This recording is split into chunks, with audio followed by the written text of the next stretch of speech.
आप हकीकत पे मबनी बात करें। मुझे आप बताएं कि जब पहाड़ी काज को रिकमेंड किया गया उस वक्त कौन सी सरकार यहां जम्मू कश्मीर में थी? वो नेशनल कॉन्फ्रेंस थी।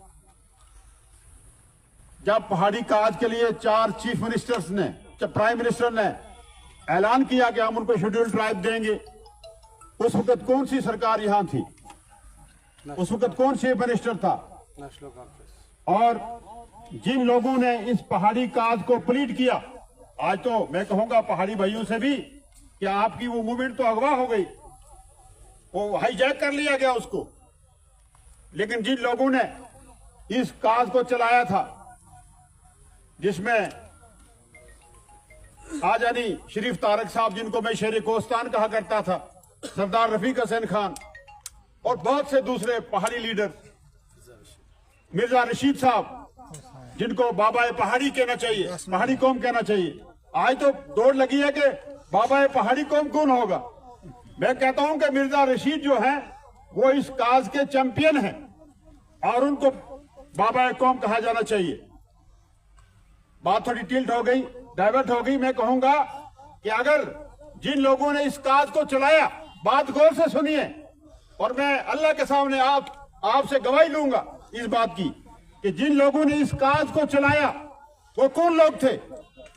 वो नेशनल कॉन्फ्रेंस के एमएलए, मिनिस्टर, चेयरमैन और एमएलसीज और एमपी थे। तो किसने काज चलाया? National conference. काज किसने चलाया मुझे बताइए? नेशनल कॉन्फ्रेंस ने अपने एमएलए से, अपने मिनिस्टर से, एमएलसी से, चेयरमैन से ये काज चलवाया। तो नेशनल कॉन्फ्रेंस के तो तनख्वाहदार थे। नेशनल कॉन्फ्रेंस ने उनको मिनिस्ट्रियां दी हुई थी, नेशनल कॉन्फ्रेंस उनको प्रोटोकॉल दिए हुए थे और वो हिंदुस्तान की लीडरशिप के साथ जाके मिलते थे। सबसे बड़ा क्रेडिट जो है वो नेशनल कॉन्फ्रेंस को जाना चाहिए। मैं ये कहूंगा उन साथियों से कि आप जो बात करते हैं, आपके कौलो फेल में तजाद है और इस मुश्किल टाइम में आप अगर ABC टीम का हिस्सा बनेंगे तो आपके लिए भी ठीक नहीं होगा। इस समाज के लिए, हमारा जो हिंदू मुस्लिम सिख ईसाई भाईचारे का जो समाज है, उनके लिए भी ठीक नहीं होगा और ये चीजें जो है आने वाले टाइम में हमारे लिए अच्छी साबित नहीं होंगी। बेशक मैं तमाम लोगों से अपील करूंगा, यहाँ के गुजर पहाड़ी हिंदू मुसलमान से, कि इस वक्त ये जो इलेक्शन है ये हमारी सालमियत, हमारी बका का इलेक्शन है। इसमें कोई शक नहीं है कि जिस दस्तूर ने, जिस आइन ने हमें ये हक दिया है बोलने का, और आपको याद होगा कि इंशाअल्लाह ताला आपका ये अजीज बाबा के दौर कहता रहा है कि जालिम को हमेशा ललकारता रहा है, बादल ताकतों को हमेशा ललकारता रहा है। मुझे ये उस आइन ने, वो हिंदुस्तान की बड़ी किताब ने मुझे ये राइट दिया था, मुझे तहफ़्फ़ुज़ दिया था, मुझे हक ये दिया था कि मैं बोलूं, ललकारूं उन ताकतों को जो इस मुल्क को तोड़ना चाहते हैं, जो इस गंगा जमनी तहजीब को खत्म करना चाहते हैं, जो हिंदू मुस्लिम इत्तेहाद को तोड़ना चाहते हैं। जावेद राना साहब जिंदाबाद, जावेद राना साहब जिंदाबाद, जावेद राना साहब जिंदाबाद, नेशनल कॉन्फ्रेंस जिंदाबाद। आज खतरा इस बात का है कि वो आइन टूट रहा है। ये मुल्क को खतरा है, मुल्क को खतरा है इस वक्त, इस इत्तेहाद को खतरा है। तो मेरी आपसे ये गुजारिश रहेगी कि इस इत्तेहाद की सालमियत के लिए, हिंदू मुस्लिम भाईचारे के लिए, इंसानियत की बका के लिए सबसे बड़ी बात है कि इंसानियत जो है वो खतरे में है इस मुल्क में। किया तो फिर डाल गया, फिर वो एरिया नहीं जान दिया।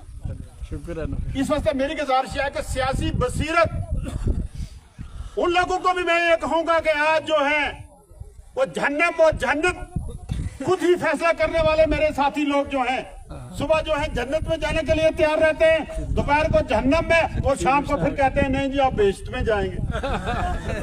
और खुदा के लिए एक जगह ठहरो कहीं। और यार हमें भी तो शेड्यूल ट्राइब मिला था, हमें भी मिला था, हमने कोई सौदा नहीं किया जमीर का। आप क्यों करते हो?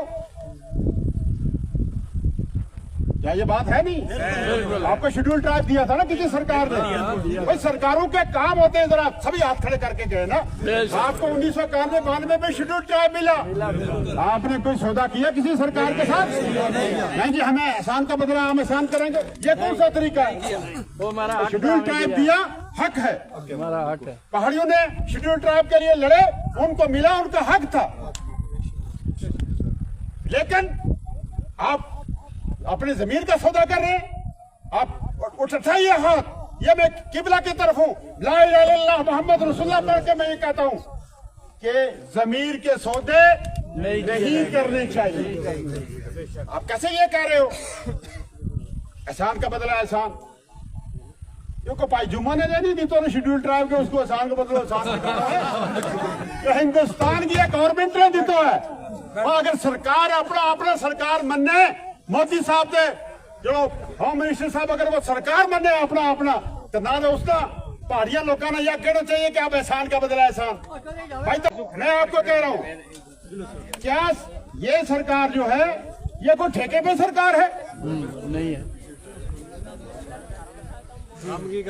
मुझे बताइए ना, ये कोई ठेके पे सरकार दी हुई है कि नहीं जी आप ये करें, हम ये देंगे, ये कमीशन बेस है कोई?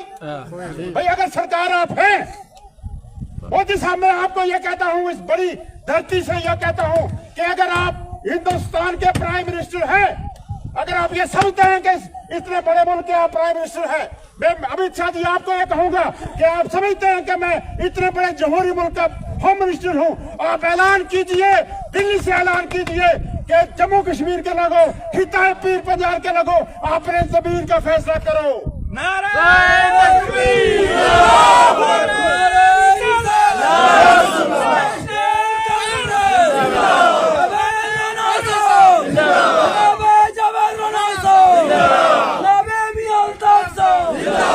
अगर मोदी साहब ये समझते हैं, वो कहते हैं नहीं कि मैं दरवेश हूँ, मैं बाबा हूँ, मुझे कोई किसी चीज की लालच नहीं है, तो फिर क्यों लोगों को ये कहते हो कि हमने आपको ये दिया, हमको ये दो? फिर क्यों कहते हैं आप ये ठेकेदारी करते हैं? इतने जमीन तोड़ देंगे ये तो हमने भी कभी नहीं कहा। एक छोटी पोस्ट होती है यहाँ पॉलिटिकल लेवल पे, आप जमीन किसी का छीन लेंगे, आप ये कहेंगे नहीं जी अगर आपने वोट नहीं दिया हम आपकी जमीनें छीन लेंगे, हम आपका जमीन छीन लेंगे, हम ये कर देंगे, तय कर देंगे, एनआरसी लागू करेंगे, वो सिटीजन अमेंडमेंट आप लागू करेंगे। ये कौन सा तरीका है? बिल्कुल गलत है। सरकारें ऐसी काम नहीं करती हैं। आप सीखिए, यहाँ सरकारें रही है इससे पहले भी दुनिया भर की, आप तारीख पढ़िए और पढ़िए तारीख है इस्लाम, आप पढ़िए कि कैसी तारीख रही है हमारे हुक्मरानों की। ना ही हमने जमीन का सौदा किया, ना ही हम इंशाल्लाह करेंगे, और खिताए पीर पंजाल से आपको मोदी साहब कुछ नहीं मिलने वाला है। ये ABC टीम जो है, इन्नहु काना ज़ालिमन जहूला, ये फैसला हो चुका है अल्लाह और अल्लाह के रसूल का। अल्लाह ताला ने फरमा दिया, उनके लिए फैसला कर दिया। तो ज्यादा कुछ न कहते हुए मैंने आपका ज्यादा